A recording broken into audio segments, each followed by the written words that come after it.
विद्यानिमित्त आलेले सर्व ग्रामस्थ, शाळा समितीचे अध्यक्ष, उपाध्यक्ष, सदस्य, त्याचप्रमाणे आमच्या शाळेवरती अतुनात असे मनापासून प्रेम करणारे तंटामुक्तीचे अध्यक्ष आमचे पिसळ मामा आणि सर्व विद्यार्थी, सर्व पालकांना सांगावंसं वाटतं की शाळेमध्ये विद्यार्थी आल्यानंतर शिक्षणाबरोबर विद्यार्थ्यांच्या मनामध्ये विज्ञानाची संकल्पना रुजली जावी आणि खरा शास्त्रज्ञ त्या शाळेतून घडत असतो. परंतु त्याच्या मनामध्ये डोक्यामध्ये पहिले विचार यावे लागतात. विचार आल्यानंतर त्याची समस्येची उकल केल्यानंतर एखादा प्रयोगातून त्याला अंतिम उद्दिष्ट साध्य होत असतं.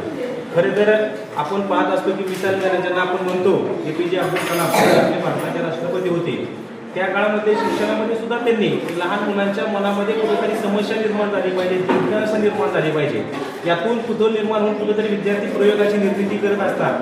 छोट्याशा प्रयोगातून यश मिळाल्यानंतर त्याचा मिळणारा जो अनुभव आहे त्याला द्विगुणित करत असतो. या उद्देशाने आपल्या शाळेमध्ये आपण भाषा, गणित, इतर सर्व विषयाचं अध्यापन तर करतो. त्याबरोबर शैक्षणिक क्रीडा असेल, आपल्या क्षेत्रामध्ये सुद्धा आपली शाळा अग्रेसर आहे. परंतु आपल्या शाळेमध्ये बहुतांश शाळेमध्ये विज्ञान विषयाचे शिक्षक नसतात, परंतु आपल्या शाळेमध्ये सुदैवाने विज्ञान विषयाचे शिक्षक आहेत आणि या संकल्पना सर्व विद्यार्थ्यांच्या मनामध्ये रुजलेल्या आहेत. पण रुजलेली संकल्पना कुठेतरी साफल्याने यशस्वी करत असताना आपण विद्यार्थ्यांनी आपल्या मनामध्ये निर्माण झालेली संकल्पना कशी हेतू साध्य करायची, त्या दृष्टीने प्रत्येक विद्यार्थ्याने त्याच्या प्रयत्नाने जो केलेला प्रयोग आहे आणि त्या प्रयोगाला साथ म्हणून आपण सर्व ग्रामस्थ आला, त्याबद्दल प्रथमतः मी शाळेच्या वतीने, मुख्याध्यापकाच्या वतीने सर्वांचं या ठिकाणी स्वागत करतो.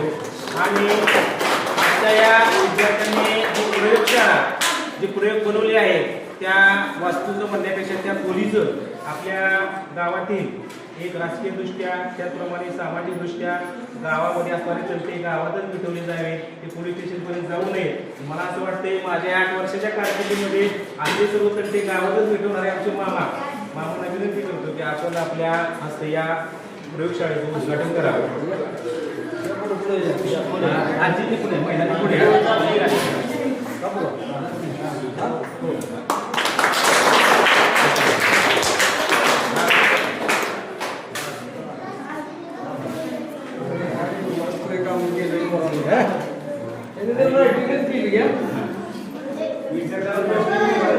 मागे सरा